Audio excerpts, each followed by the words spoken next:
ایک تحریک چل رہی ہے وہ اسرائیل اور امریکہ کی مصنوعات کا بائیکاٹ کرنے، یہ بھی کچھ غیرت مند مسلمان ایسی تحریک چلا رہے ہیں اور سنا ہے کہ اس کا کچھ اثر بھی ہو رہا ہے۔ اس میں ایک بات مجھ سے بار بار پوچھی جاتی ہے، وہ یہ ہے کہ یہاں پر جو فرنچائز ہیں جیسے میک ڈونلڈ ہے یا کے ایف سی ہے یا اس قسم کے جو کمپنیاں ہیں جن کے کھانے جن کی غذائیں وغیرہ بکتی ہیں، اس کے جو مالک ہیں وہ مسلمان ہیں، پاکستانی ہیں۔ البتہ چونکہ فرنچائز کا انہوں نے معاہدہ کر رکھا ہے، لہذا 5% یا 10% آمدنی کا حصہ وہ ان کمپنیوں کو جاتا ہے۔ تو اگر ان کا بائیکاٹ کیا جائے گا تو خود ان مسلمانوں کو نقصان پہنچے گا جو کہ فرنچائز لیے بیٹھے ہیں۔ تو میں اس کے جواب میں ایک بات عرض کرتا ہوں، وہ یہ کہ یہ مسئلہ فتوے کا نہیں ہے، یہ ایمانی غیرت کا مسئلہ ہے، غیرت ایمانی کا مسئلہ ہے۔ کسی مسلمان، کسی غیرت مند مسلمان کو یہ گوارا نہیں ہونا چاہیے کہ اس کی آمدنی کا 1 پیسہ بھی کسی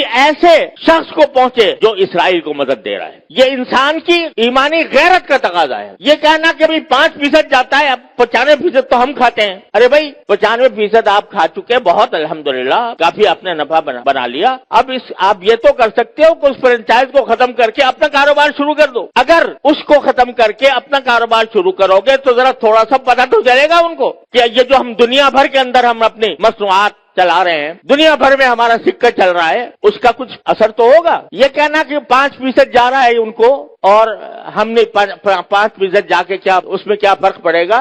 آپ ذرا یہ سوچو کہ اگر کوئی میری آمدنی کا 50% نہیں 1% کسی ایسے شخص کو پہنچ رہا ہو جو میرے باپ کے قتل کی سازش کر رہا ہے، گوارا کرو گے کہ میری آمدنی کا 1% ایسے شخص کو دیا جا رہا ہے جو میرے باپ کے قتل کی سازش کر رہا ہے یا میرے قتل کی سازش کر رہا ہے؟ تو اب یہاں اس کو 1% اور 2% اور 5% سے ناپو گے۔ لوگ فتوے کی بات کرتے ہیں، یہ فتوے کا مسئلہ نہیں ہے، یہ ایک غیرت ایمانی کا مسئلہ ہے، اور اس غیرت ایمانی کے تحت یہ میں سمجھتا ہوں کہ کسی غیرت مند مسلمان کو اس کا اقدام نہیں کرنا چاہیے۔ لہذا یہ بھی اس کوشش کا ایک حصہ ہے۔ اور اس وقت یوں سمجھو کہ میں تو یہ سمجھتا ہوں کہ ایک لحاظ سے پوری امت مسلمہ حالت جنگ میں ہے، پوری امت مسلمہ حالت جنگ میں ہے، کیونکہ یہ حملہ صرف فلسطینیوں پر نہیں ہو رہا، معال کار اس کا اثر پورے عالم اسلام پر پڑنے والا ہے، لہذا حالت جنگ میں ہے۔ جب اس حالت جنگ میں ہے تو جو لوگ عالم اسلام کے خلاف یہ سازش کر رہے ہیں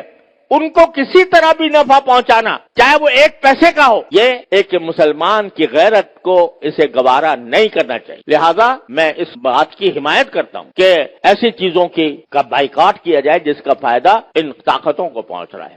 تو اپنی سی کوشش کرو، اللہ تعالیٰ سے دعا جاری رکھو، کوئی وقت خالی نہ جائے جس میں اللہ تعالیٰ سے نہ مانگا جا رہا ہو، اور پھر اللہ کے فیصلے پر راضی رہو۔ پھر جو اللہ کا فیصلہ ہے وہی برحق ہے، وہ ہماری خواہش کے مطابق ہو تو برحق ہے، ہماری خواہش کے خلاف ہو تو برحق ہے۔ تو بس یہ ہے پریشانی کا علاج۔ اللہ تبارک و تعالیٰ اپنے فضل و کرم سے ہم سب کو اس پر عمل کی توفیق عطا فرمائے۔ وآخر دعوانا الحمدللہ رب العالمین۔